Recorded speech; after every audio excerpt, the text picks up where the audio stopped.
Okay, I hope this works. This is my second time trying this. I hope this one works better than the first time. Um, let's jump right in. Welcome to the development of Christianity as influenced by Roman paganism, brought to you by yours truly, Joe Belair. To start off, I would just like to present that Roman paganism influenced Christianity in much greater ways than we give it credit for, um, in two major ways, the public and private sectors. The two major ways that it does this are popularly and politically. Um, Popularly, as you can see, we'll be talking about how household gods and cults to specific gods influenced the cult of martyrs, which became the cult of saints, and the political influence, which is the mos maiorum, uh, the Roman calendar of feasts and the structure of clergy, made its way into the Christian tradition. So we're going to start with the popular way that Roman paganism influenced Christianity. Um, as you all know, Roman citizens developed devotions to specific gods such as Bacchus or Isis or Mithras, to have the cult of Bacchus or the cult of Isis or the cult of Mithras, which we talked about in the last class. Even some of these bear stark resemblances to Christianity, such as the cult of Mithras sacrificing bread and wine, which the Christians later took, did the same thing, offering bread and wine. Um, they would throw raging parties to celebrate these gods on certain dates, such as Saturnalia, which was held on December 17th, and Lupercalia, which was held from the 13th to the 15th of February. During these parties, there'd be a lot of wine, there'd be a lot of food. Everyone would be having a good time just celebrating these gods. The Christians did something similar with the martyrs, but there's a clear distinction. They didn't worship the martyrs, they venerated them. This is similar to the ancient Roman tradition of ancestral veneration, but instead of just venerating their ancestors, they venerated those who died for their Christian faith. The earliest account of this is the veneration at the grave of Polycarp.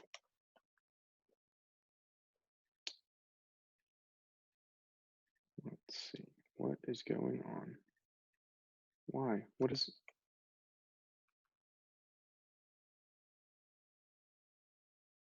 Okay, we're just gonna act like that didn't happen. Um, the Polycarp's martyrdom is recounted in the Martyrdom of Polycarp. The authorship of this is unknown, but it's believed to be early Christian fathers who passed this tradition down first orally and then it was written down at some point. The story goes that Polycarp, who is the bishop of Smyrna, was taken from his home.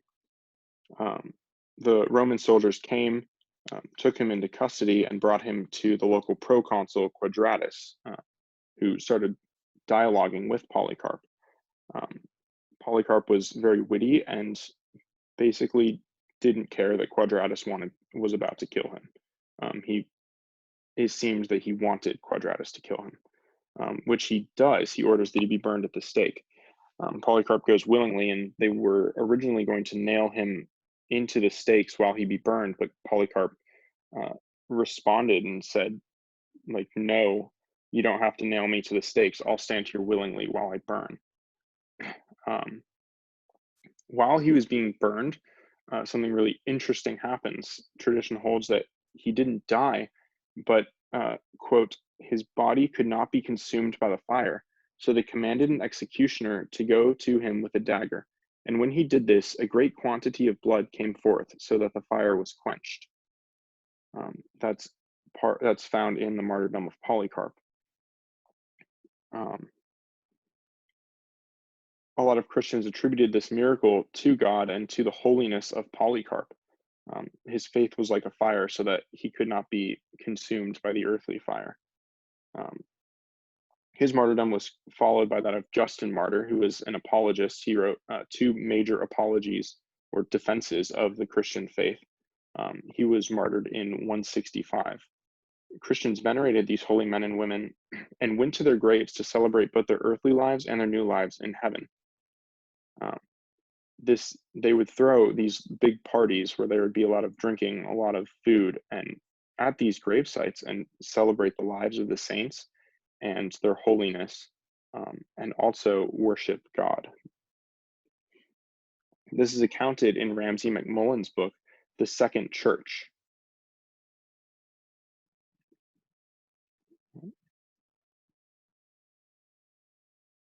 Here it is. Ramsay MacMullen develops this theory in the Second Church that many churches, in fact, started in cemeteries at the grave sites of martyrs, such as these.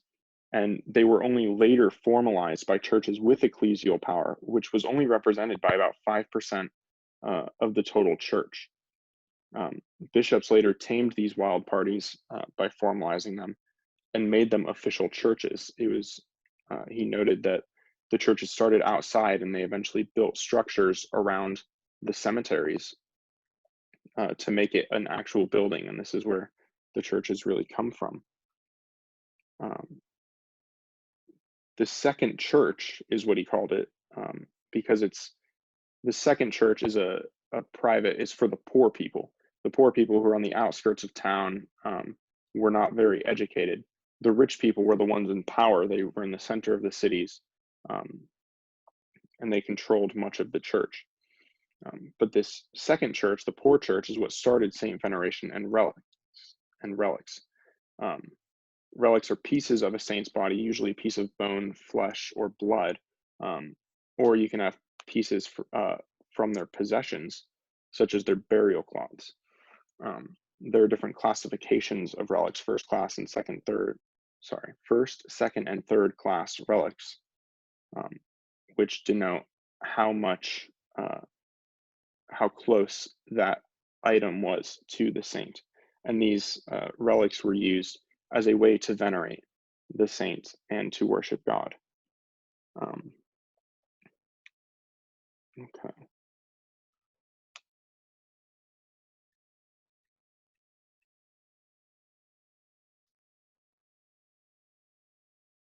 This brings me to worship versus veneration. Worship is praising God alone. God is an end in himself, whereas veneration is intercession to God. It's a means to get to God and not an end in itself. So the saints were and continue to be in the Catholic Church venerated as opposed to worshipped. Their intercession is asked from, because these Christians acknowledge their piety and their holiness and their closeness to God. And they are now, the teaching is that these saints are now in heaven, and so they can intercede to God in a more direct way. So the second church was a sort of grassroots Christianity, but there was an ecclesial structure which formalized it and politicized it. This formal church was also influenced by Roman paganism.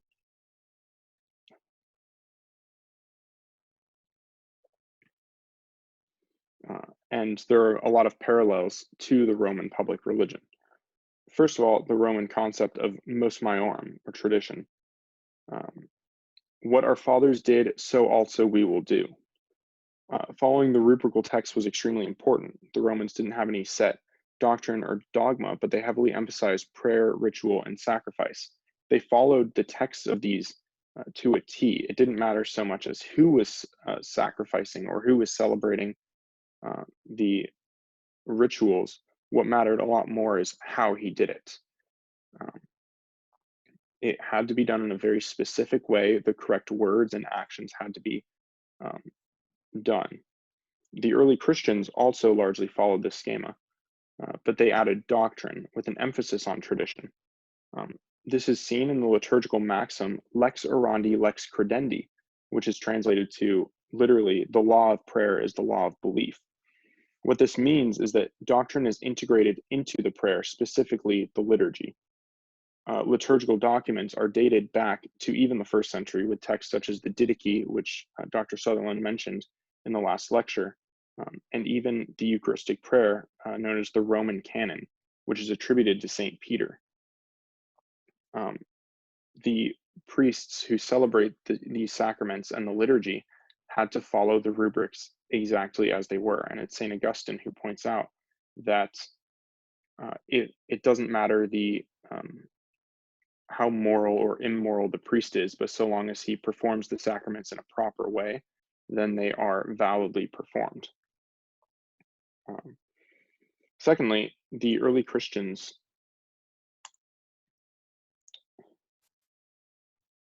followed the Roman tradition of integrating the religious calendar into the civil calendar. The Romans structured their holidays around religious celebrations, such as the aforementioned feasts of Saturnalia and Lupercalia. Christians also did this, and can be seen with the major feasts of Easter and Christmas. Um, the entire calendar year for the Romans was filled with different feasts and festivals to their gods. They were celebrated according to level of devotion to that god. Similarly, Christians held and continue to hold feasts throughout the calendar year to celebrate different saints. The level of devotion determines how large of a excuse me, how large of a celebration is to be held, and it differs from region to region. Uh, the church developed classification of feasts during the Council of Trent in the 16th century to formalize it, but different saints were celebrated with more or less solemnity according to local custom. This is what's known as the sanctoral cycle of the church. It has the liturgical cycle following different saints' lives on different days. Different saints are celebrated. In contrast, there's a temporal cycle, which has different seasons, such as Lent or Easter time, or Advent or Christmas time.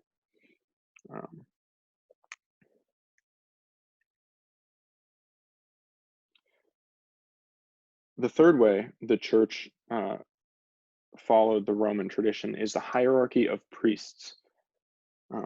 Romans had a college of pontiffs which regulated worship for the higher ceremonies. The highest pontiff in the college of pontiffs was the Pontifex Maximus, the high priest. Below the college of pontiffs were lower priests who presided over lesser ceremonies. For example, the flamen were the name given to priests who were assigned to a specific god or goddess. There was also the quindecimeviri, the keepers of the Sibylline books, which were collections of prophecies, and so on and so forth. Likewise, the Christians quickly developed a hierarchy of priests. At the top was the Pontifex Maximus, a very clear allusion to this high priest, who is the Pope. The Pope is in charge of the entire church. Below him are the bishops, who are in charge of regions called dioceses, and below these bishops are the regular priests.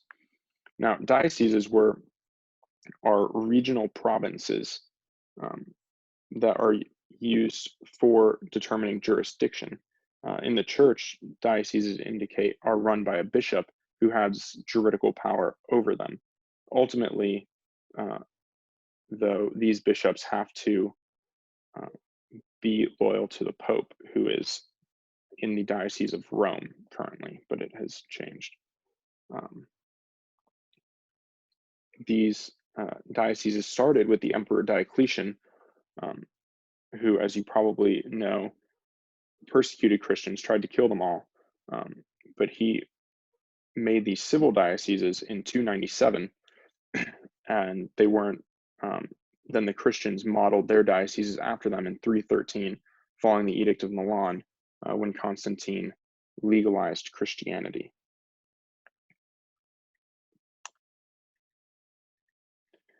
So, just to conclude briefly, the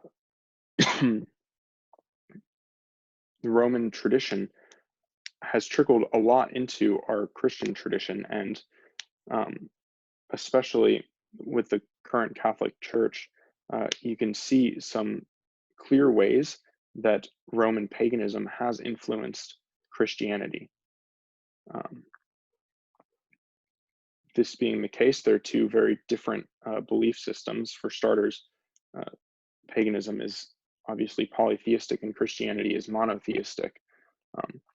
But still, the Christians took and adapted a lot of Roman tradition in order to best fit what they knew and how to worship God.